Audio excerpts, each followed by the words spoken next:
Statue man म्हणून ज्यांची ओळख आहे तसे पद्मश्री राम सुतार साहेबांना आज महाराष्ट्र शासनाच्या वतीने आदरणीय मुख्यमंत्री महोदयांच्या उपस्थितीत महाराष्ट्र भूषण पुरस्कार आम्ही दिला।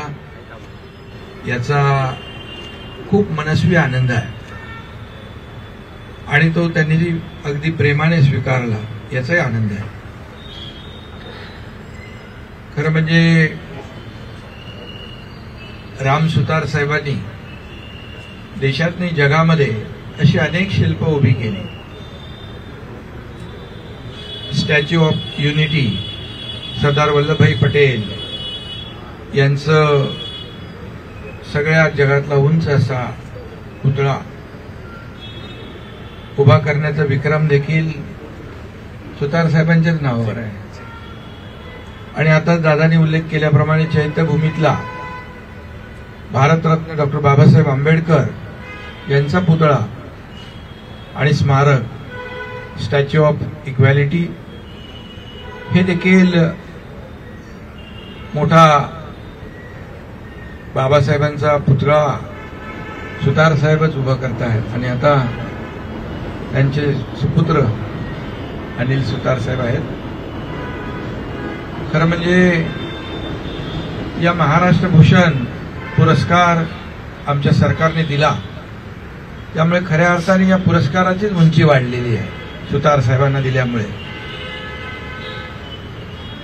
आणि म्हणून अतिशय प्रतिभावंत ऋषितुल्य असे शिल्पकार आणि असे कलावंत हे खरं म्हणजे मराठी माणसाचा मानबिंदू आहेतच आणि महाराष्ट्राचं भूषणही आहे।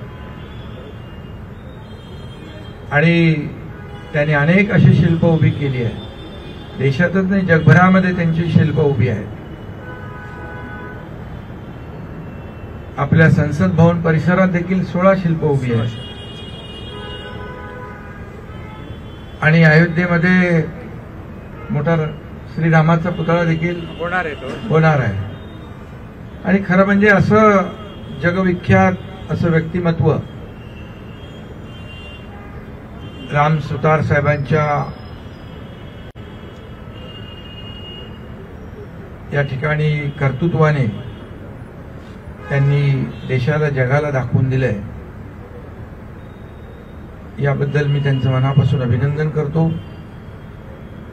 आणि त्यांनी आता 100 गाठली आहे, त्यांना उत्तम निरोगी आयुष्य मिळावं आणि त्यांना उत्तम आरोग्य मिळावं अशी प्रार्थना करतो, शुभेच्छा देतो। आणि आता राम सुतार साहेबांचा वारसा समर्थपणे अनिल सुतार साहेब पुढे नेत आहेत।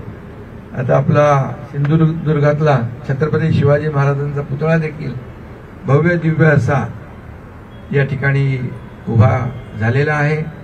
आणि खरं म्हणजे नुसते पुतळे उभे राहत नाही तर त्या पुतळ्याच्या चेहऱ्यावरचं जे काही हावभाव एक्सप्रेशन आहे ते देखील दाखवण्याचं कसब राम सुतार साहेबांनी त्यांच्या कलेतून दाखवलंय। मी त्यांना खूप खूप शुभेच्छा देतो आणि पुन्हा एकदा त्यांचं मनापासून अभिनंदन करतो।